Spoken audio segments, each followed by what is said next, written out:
Chapter 1. The Quiet Towns. Dark secret Royal Tunbridge Wells, a picturesque town known for its Georgian architecture and serene parks, had always been a haven of tranquility. But beneath its charming facade, a storm was brewing. On a crisp autumn morning, the town awoke to the shocking news of a murder. The victim, Lady Eleanor Blackwood, a prominent socialite and philanthropist, was found lifeless in her lavish mansion on Mount Ephraim. Detective Inspector James Harrington, a seasoned investigator with a sharp mind and a troubled past, was called to the scene. As he stepped into the grand foyer of the Blackwood estate, he was struck by the eerie silence that enveloped the house. The air was thick with tension, and the faint scent of lavender mingled with the metallic tang of blood.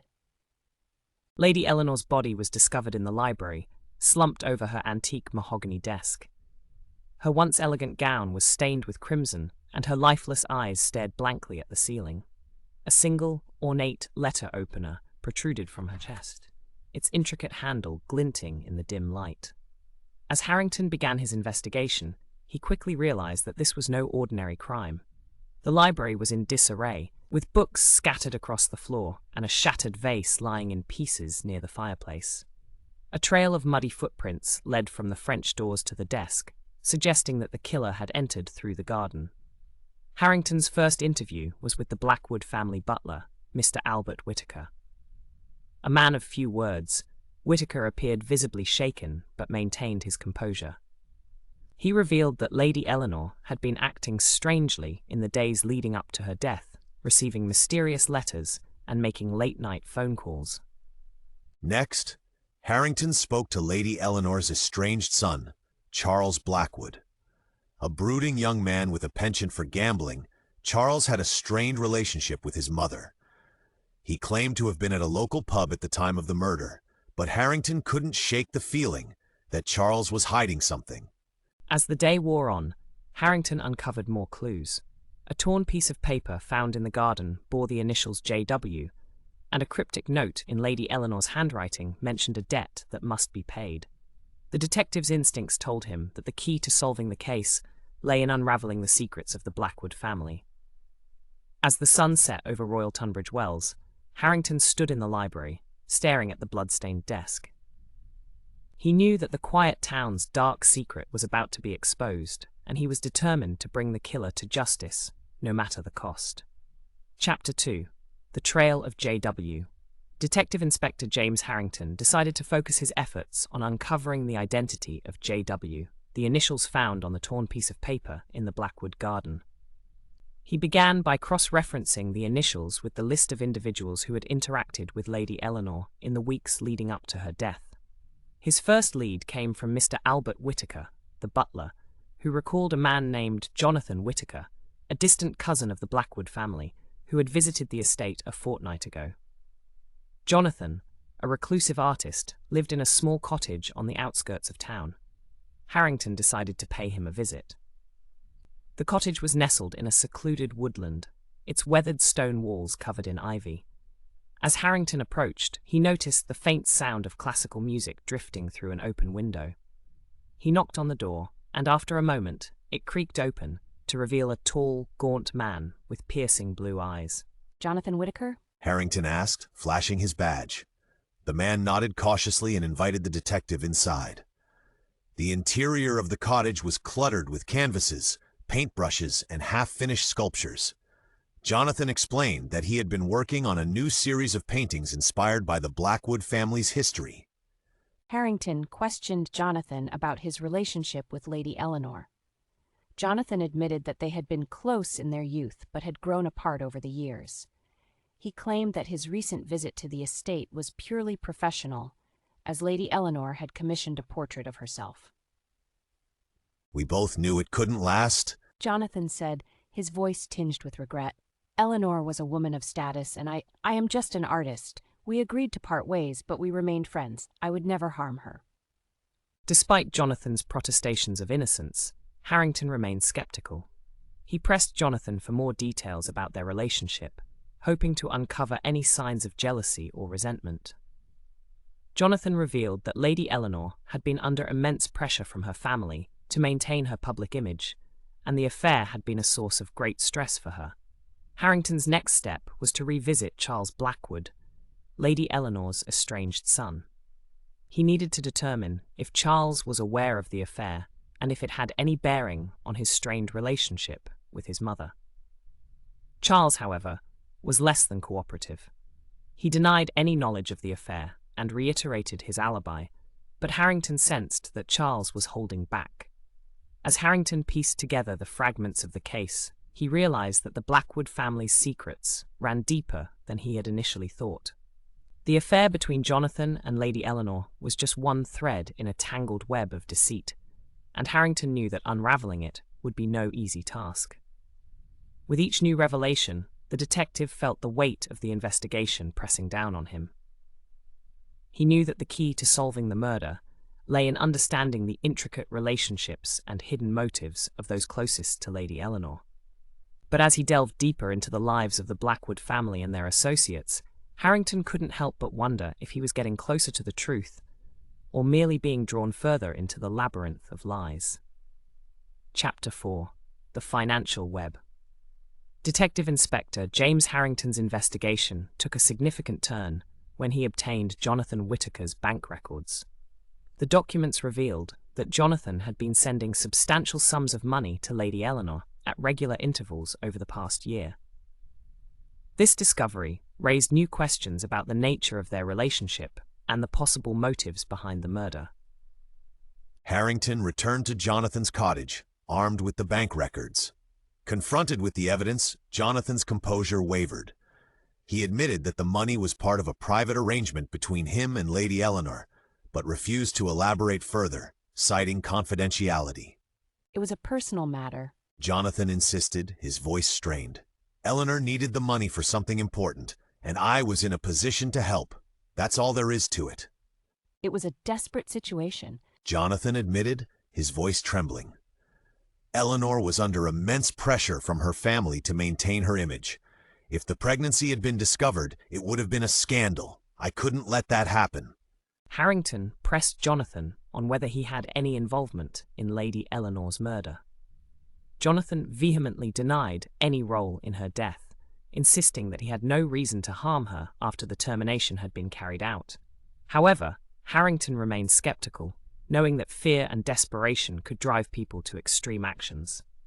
The detective's next step was to confront Charles Blackwood with this new information.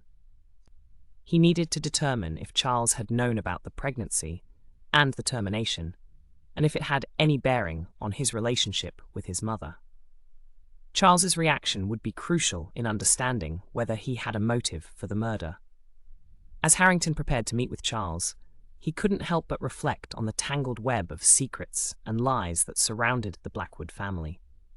The pregnancy and termination added a new dimension to the case, revealing the lengths to which people would go to protect their reputations and the devastating consequences of their actions. With each new revelation, Harrington felt the weight of the investigation pressing down on him.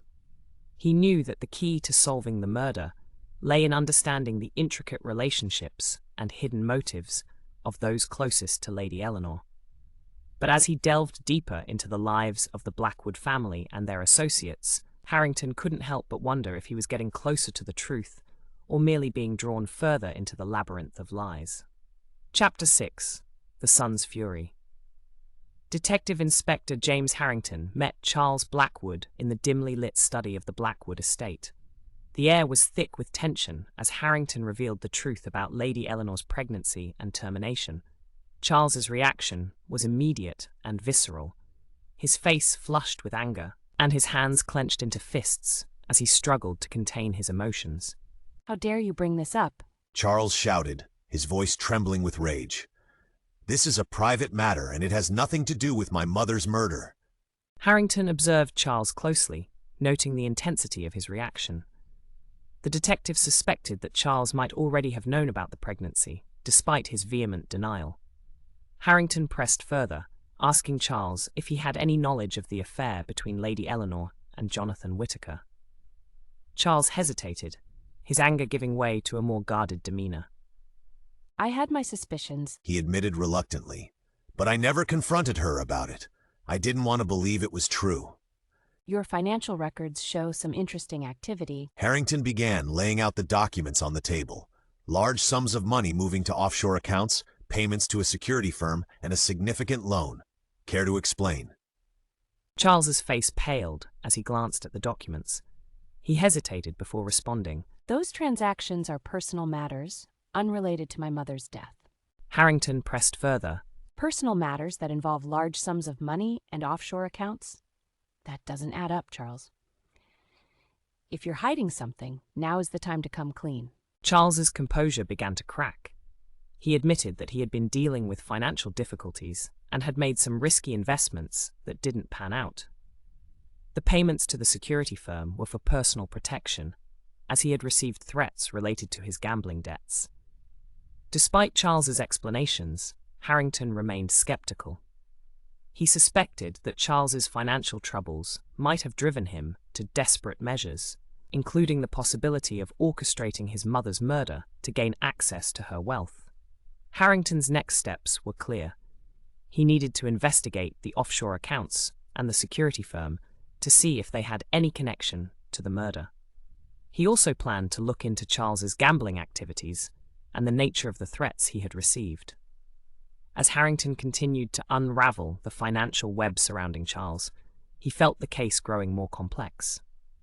The money trail hinted at hidden agendas and secret dealings, and Harrington knew that uncovering the truth would require meticulous investigation and careful analysis. With each new piece of evidence, the detective felt the pressure mounting. He was determined to solve the case, but the labyrinth of lies and deceit surrounding the Blackwood family made it clear that the path to justice would be fraught with challenges. Harrington knew that he had to stay focused and methodical if he was to unravel the mystery and bring the killer to justice. Chapter 8: The Inheritance Motive. Detective Inspector James Harrington's investigation took a pivotal turn as he pieced together the financial pressures weighing on Charles Blackwood. With mounting debts and a series of failed investments, Charles's financial situation was dire. Harrington realized that one potential solution to Charles's problems lay in his inheritance, specifically the vast wealth left behind by his mother, Lady Eleanor. Harrington revisited Charles's financial records, this time focusing on the timeline of his debts and the inheritance. He discovered that Charles had been in contact with the family solicitor shortly before Lady Eleanor's death, inquiring about the terms of her will.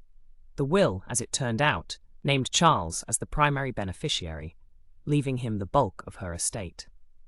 Armed with this information, Harrington confronted Charles once more. The meeting took place in the stark interrogation room of the police station, where the tension was palpable.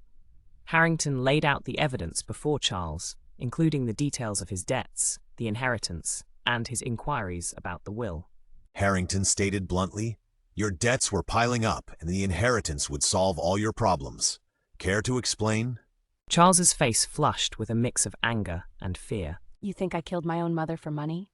He spat. "That's ridiculous. I loved her despite our differences." Harrington remained calm, pressing further.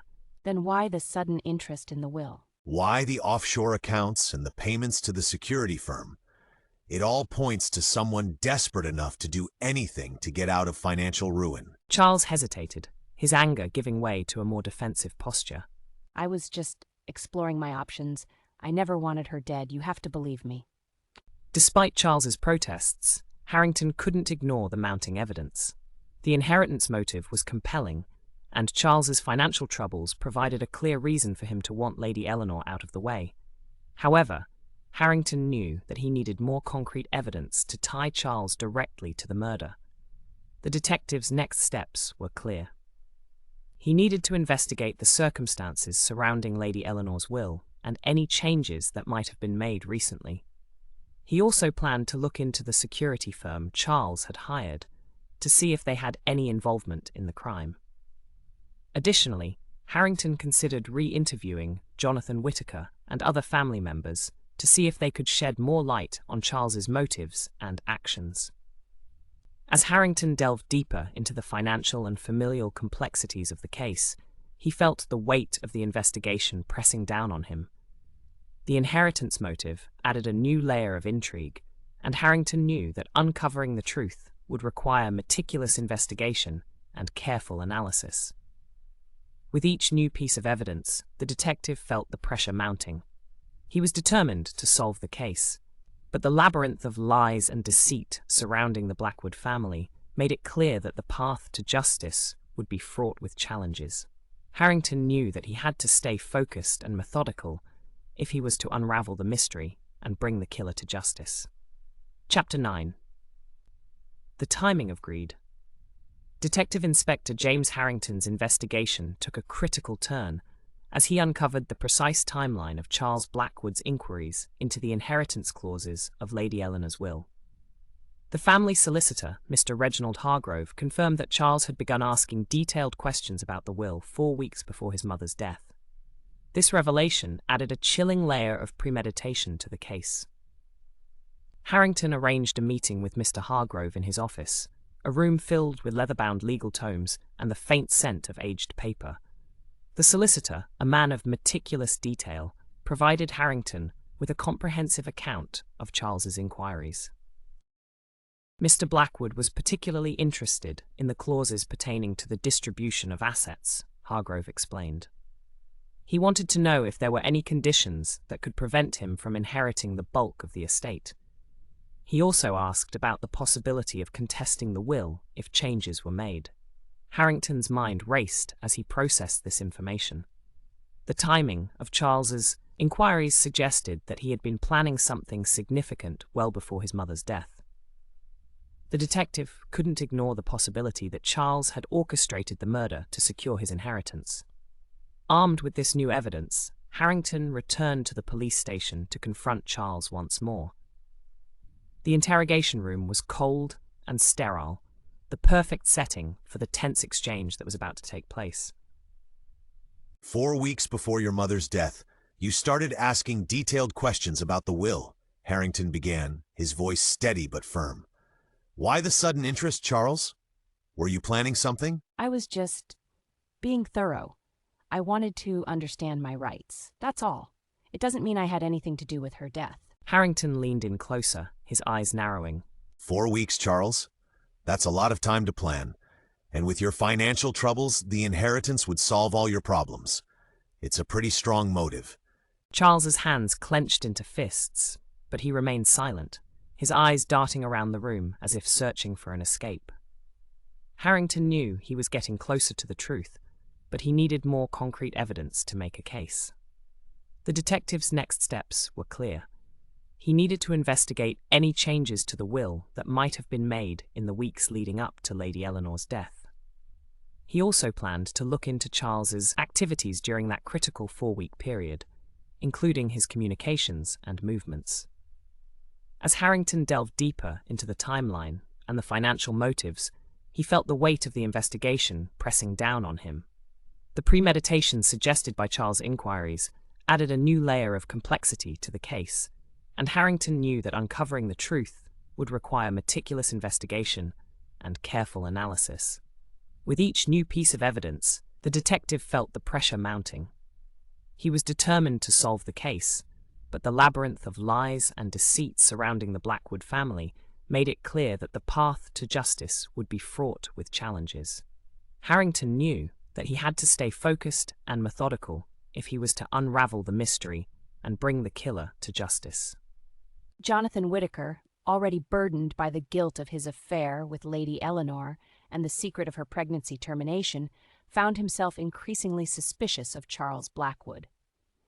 When he learned that Charles had been inquiring about the inheritance clauses in the will 4 weeks before Lady Eleanor's death, his suspicions solidified into a grim certainty. Jonathan decided to share his concerns with Detective Inspector James Harrington. He arranged a meeting at the police station where he could speak freely without fear of being overheard. The atmosphere was tense as Jonathan laid out his suspicions. Charles was always a troubled man. Jonathan began, his voice low and urgent. But when I heard he was asking about the will, I knew something was wrong. He had no reason to be so interested in the inheritance unless he was planning something. I think he killed her, Inspector. I think he killed Eleanor. Harrington listened intently, his mind racing as he processed Jonathan's words. The timing of Charles' inquiries, combined with his financial troubles and the inheritance motive, painted a damning picture. But Harrington knew that suspicion alone wasn't enough. He needed concrete evidence to build a case. "Thank you for coming forward, Mr. Whitaker," Harrington said. "Your information is valuable, but I need more to go on. Did you notice anything else unusual about Charles in the weeks leading up to Eleanor's death? Any changes in his behavior or any interactions that stood out?" Jonathan hesitated, then nodded. There was one thing. About 3 weeks before Eleanor died, I saw Charles arguing with her in the garden. I couldn't hear what they were saying, but it looked intense. Eleanor seemed upset, and Charles was different, more aggressive than usual. Harrington made a note of this new information. The argument could be a crucial piece of the puzzle, providing a direct link between Charles and his mother's murder. The detective knew that he needed to investigate this further, possibly by re-interviewing other family members and staff who might have witnessed the altercation. As Harrington continued to gather evidence, he felt the case growing more complex. Jonathan's suspicions added a new layer of intrigue, and the detective knew that uncovering the truth would require meticulous investigation and careful analysis. With each new piece of evidence, the detective felt the pressure mounting. He was determined to solve the case, but the labyrinth of lies and deceit surrounding the Blackwood family made it clear that the path to justice would be fraught with challenges. Harrington knew that he had to stay focused and methodical if he was to unravel the mystery and bring the killer to justice. Chapter 11. The Silent Suspect. Detective Inspector James Harrington found himself at an impasse. Charles Blackwood, now the prime suspect in Lady Eleanor's murder, had vehemently denied any involvement and had refused to speak further. The interrogation room was thick with tension as Charles sat stoically, his arms crossed and his eyes fixed on the wall. "Charles, you need to cooperate," Harrington urged, his voice calm but firm. "The evidence is mounting against you. Your financial troubles, your inquiries about the will, the argument with your mother, it all points to you. If you have nothing to hide, now is the time to speak up." Charles remained silent, his expression unreadable. Harrington knew that without a confession or more concrete evidence, it would be challenging to build a solid case. He decided to shift his focus to other avenues of investigation, hoping to uncover more information that could break Charles's silence. Harrington's next steps were clear. He needed to re-interview other family members and staff who might have witnessed the argument between Charles and Lady Eleanor. He also planned to investigate Charles's activities and communications during the critical weeks leading up to the murder, looking for any signs of premeditation or involvement. As Harrington delved deeper into the case, he felt the weight of the investigation pressing down on him. The silence of the prime suspect added a new layer of complexity, and the detective knew that uncovering the truth would require meticulous investigation and careful analysis. With each new piece of evidence, the detective felt the pressure mounting. He was determined to solve the case, but the labyrinth of lies, deceit, and threats surrounding the Blackwood family made it clear that the path to justice would be fraught with challenges. Harrington knew that he had to stay focused, methodical, and vigilant if he was to unravel the mystery and bring the killer to justice. Chapter 12. The Threat. Detective Inspector James Harrington's investigation took a dangerous turn when he confronted Charles Blackwood with new evidence linking him directly to Lady Eleanor's murder. The atmosphere in the interrogation room was electric as Harrington laid out the findings.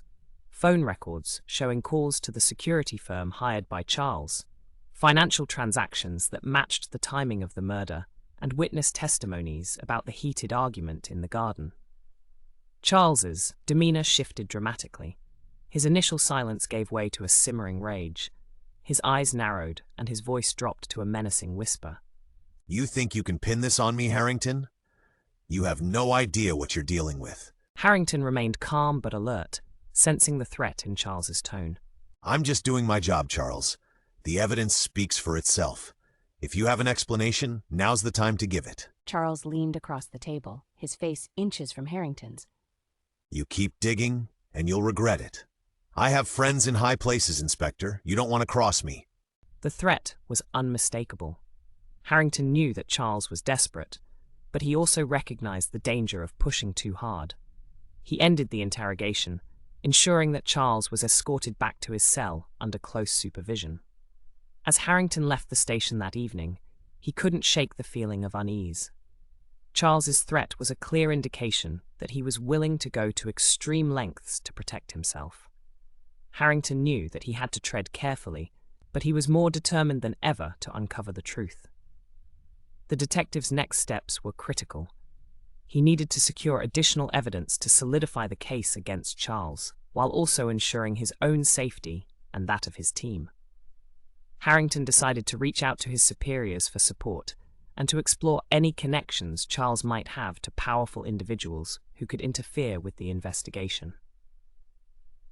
As Harrington continued to piece together the puzzle, he felt the weight of the case pressing down on him.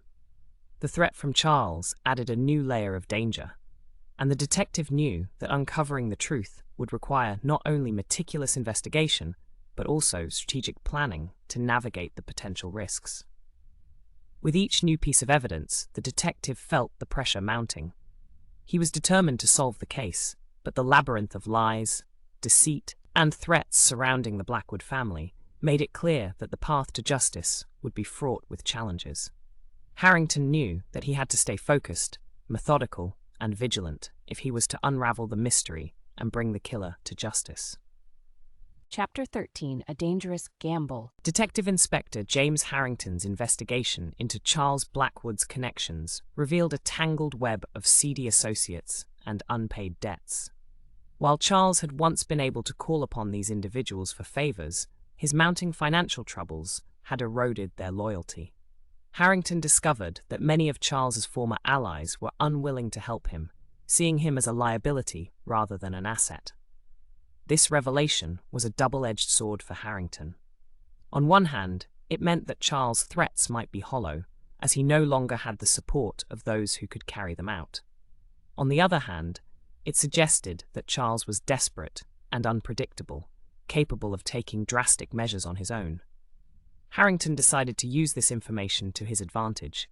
He arranged another meeting with Charles, this time in the presence of a legal representative, to ensure the conversation was documented. The interrogation room was tense, as Harrington laid out the evidence of Charles's failed alliances and unpaid debts. Your friends aren't coming to your rescue, Charles. Harrington stated calmly. You're on your own. The debts, the threats, the evidence against you, it's all stacking up. If you want any chance of helping yourself, now's the time to talk. Charles' face twisted with a mix of anger and fear. He slammed his fists on the table, his voice rising. You think you've got me cornered? You don't know what I'm capable of, Harrington. I don't need anyone else to deal with you. Harrington remained composed, but he noted the desperation in Charles's tone. The detective knew that a cornered suspect could be dangerous, and he needed to proceed with caution. He decided to intensify the pressure by revealing more evidence, including witness testimonies and financial records that directly implicated Charles in the murder. As the interrogation continued, Charles's bravado began to waver. He refused to confess, but his threats grew less convincing, and his defiance started to crack. Harrington sensed that Charles was nearing a breaking point, but he also knew that pushing too hard could backfire. The detective's next steps were clear. He needed to secure additional evidence to strengthen the case against Charles, while also ensuring that Charles' desperation didn't lead to reckless actions. Harrington planned to coordinate with his team to monitor Charles's movements and communications, looking for any signs of further threats or attempts to obstruct the investigation. As Harrington continued to unravel the case, he felt the weight of the investigation pressing down on him. The dangerous gamble of confronting a desperate suspect added a new layer of complexity, and the detective knew that uncovering the truth would require not only meticulous investigation, but also strategic planning to navigate the potential risks. With each new piece of evidence, the detective felt the pressure mounting. He was determined to solve the case, but the labyrinth of lies, deceit, and desperation surrounding the Blackwood family made it clear that the path to justice would be fraught with challenges. Harrington knew that he had to stay focused, methodical, and vigilant if he was to unravel the mystery and bring the killer to justice. Chapter 14. The Confession. Detective Inspector James Harrington, sensing that Charles Blackwood was teetering on the edge of desperation, decided to offer him a deal. With the evidence mounting and Charles's threats proving hollow, Harrington knew that a confession could bring the case to a swift conclusion. He arranged a final meeting with Charles, this time in the presence of a legal representative and a senior officer, to ensure the process was transparent and by the book. The atmosphere in the interrogation room was tense as Harrington laid out the terms of the deal. Charles, we have enough evidence to convict you. But if you confess and provide a full account of what happened, we can recommend a reduced sentence. This is your chance to do the right thing. Charles sat silently for a long moment, his face a mask of conflicting emotions. The weight of his financial troubles, the failed alliances, and the overwhelming evidence against him seemed to press down on him. Finally, he let out a deep sigh and nodded. Fine, Charles said, his voice barely above a whisper. I'll tell you everything. Over the next hour, Charles confessed to the murder of his mother, Lady Eleanor Blackwood. He detailed how his mounting debts and the pressure to maintain the family's reputation had driven him to desperate measures. He admitted to orchestrating the murder, using the security firm he had hired to carry out the deed. The argument in the garden had been the final straw, pushing him to act on his plan. Harrington listened carefully, ensuring that every detail was documented. The confession was a breakthrough, but it also revealed the depth of Charles' desperation and the lengths he had gone to protect his inheritance. With the confession in hand, Harrington and his team moved quickly to secure the remaining evidence and tie up loose ends. The security firm was investigated, and key members were arrested for their involvement in the crime. The case against Charles was solidified, and he was formally charged with the murder of Lady Eleanor. As the investigation drew to a close, Harrington reflected on the complexity of the case and the tragic consequences of greed and desperation. The Blackwood family's secrets had been laid bare, and justice was finally within reach.